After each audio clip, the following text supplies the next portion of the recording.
तो hello student, आज हम करते हैं अपना एंगुलर प्रोजेक्टाइल मोशन। इससे पहले हम हॉरिजॉन्टल प्रोजेक्टाइल मोशन कर चुके हैं। अगर आपने पहली क्लास नहीं देखी तो पहले उसे देख लें, ताकि हमें आपको ये समझ आ जाए पहले वाला, तभी आपको ये नेक्स्ट टॉपिक समझ आ सकता है, ठीक है, क्योंकि पीछे से एक ही रिलेशन है।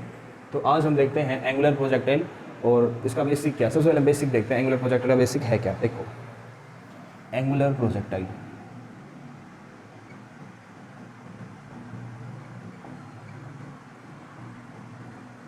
क्या होता है। एंगुलर प्रोजेक्टाइल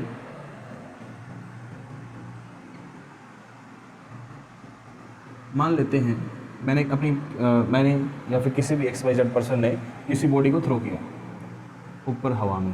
कहाँ से? नीचे ग्राउंड से। तो कुछ ऐसे जाएगा है और मान लेते हैं थ्रो किया ऊपर की तरफ विद वेलोसिटी u। मान लेते हैं इसकी इनिशियल वेलोसिटी कितनी है? u है। क्लियर है इतना? अच्छा, तो इसका मोशन कैसा हुआ? कुछ इस तरीके से ये ऊपर की तरफ जा करके और फिर ऐसे नीचे आ जाएगा। क्लियर है? अच्छा, अब देखो, मान लेते हैं इसने जब बॉडी को फेंका तो वेलोसिटी के बीच में और ग्राउंड के बीच में जो डायरेक्शन ऑफ वेलोसिटी जिस तरफ ने फेंका उस डायरेक्शन में और ग्राउंड के बीच में एंगल कितना बन रहा है? थीटा बन रहा है। कितना एंगल बना? थीटा। अच्छा, तो ये कौन सा एक्सिस होता है? अपना एक्स एक्सिस। ये है एक्स एक्सिस और ये अपना वाई एक्सिस। क्लियर है? अच्छा, अब देखो, अब जब मेरे पास मैंने इसको इनिशियल वेलोसिटी कितनी दी? u दी। अगर मैं वेलोसिटी देखता हूँ एक्स एक्सिस में कितनी होगी और वेलोसिटी कितनी होगी वाई एक्सिस में, तो कैसे निकालते हैं? अच्छा, सबसे पहले एक बात बताओ, जब ये ऑब्जेक्ट इस तरीके से जा रहा है तो इसके पास में दोनों एक्सिस में वेलोसिटी होगी, मतलब ये एक्स एक्सिस में मूव कर रहा है और वाई में मूव कर रहा है। मतलब देखो, आगे की तरफ जा रहा है। देखो यहाँ पे कुछ अलग वैल्यू, यहाँ पे कुछ अलग, यहाँ पे कुछ अलग, यहाँ पे कुछ अलग, सभी पॉइंट्स क्या हो रहे हैं? चेंज हो रहे हैं। एक्स भी चेंज हो रहा है और वाई भी चेंज हो रहा है। मतलब एक्स एक्सिस में वेलोसिटी है और वाई एक्सिस में क्या इसके पास? वेलोसिटी है। मतलब दोनों एक्सिस में इसके पास क्या है? वेलोसिटीज है। अच्छा, अब हम इसको ना कंपोनेंट में ब्रेक करते हैं। मान लेते हैं, अच्छा अब एक बात बताओ, हमने वेक्टर में सीखा था, अगर मेरे पास रिजल्टेंट आया और इधर मेरा अपना एंगल थीटा, तो इधर हम कौन सा कंपोनेंट लेते हैं?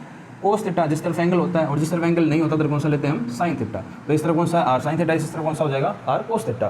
तो हम इस तरीके से यहाँ पे भी एज्यूम कर लेते हैं, यहाँ पे आर की जगह पे क्या है? वेलोसिटी है। यहाँ पे क्या है? यू इनिशियल वेलोसिटी है। तो मैं क्या बोल दूंगा?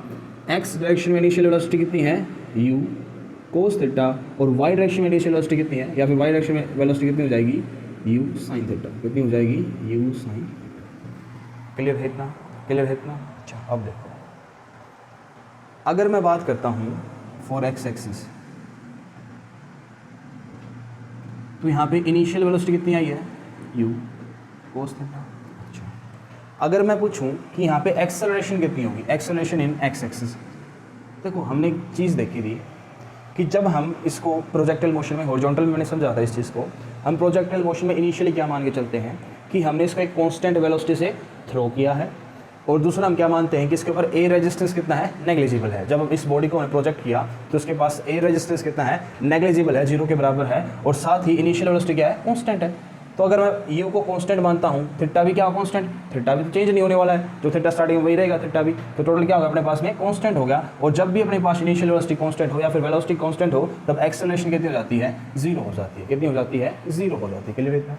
अच्छा, सेम टू सेम अगर मैं बात करता हूँ वाई एक्सिस के लिए, फॉर वाई एक्सिस, गर्मी बहुत ज़्यादा होगी भाई, for Y axis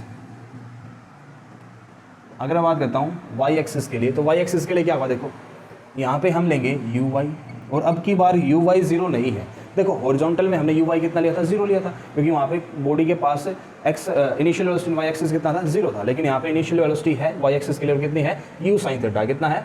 you sine theta.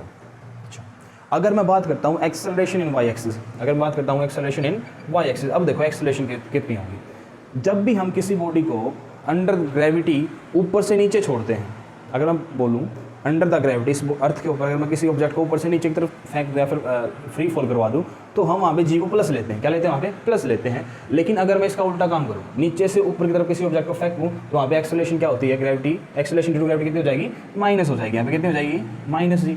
तो एक्सेलरेशन वाई एक्सिस कितना है? माइनस जी हो जाएगा। कितना हो जाएगा? माइनस जी। अच्छा, अब एक ध्यान दो, यहाँ पे ये बॉडी ऐसे मूव करती करती करती कुछ मैक्स हाइट तक पहुँच गई है। कहाँ तक पहुँच गई है? Max height. तो इसे बोलते हैं मैक्सिमम हाइट। क्या बोलते हैं इसे? मैक्सिमम हाइट बोलते हैं। तो अपना एक्सेलरेशन वाई एक्सिस कितना है? माइनस का जी, और एक्सेलरेशन एक्स एक्सिस कितना है? 0। तो ये बेसिक टर्म्स हैं जिसका हम इस्तेमाल करेंगे अपने डेरिवेशंस को सॉल्व करने के लिए, ठीक है। और साथ ही हम एक चीज़ और देख लेते हैं, हमने इसमें स्टडी क्या करना है। देखो, हम इसके अंदर कुछ चीज़ें स्टडी करेंगे। सबसे पहले हम क्या देखेंगे, जैसे हमने हॉरिजॉन्टल में देखा था, सबसे पहले देखेंगे इसका पाथ, फिर सेकंड हम देखेंगे टाइम ऑफ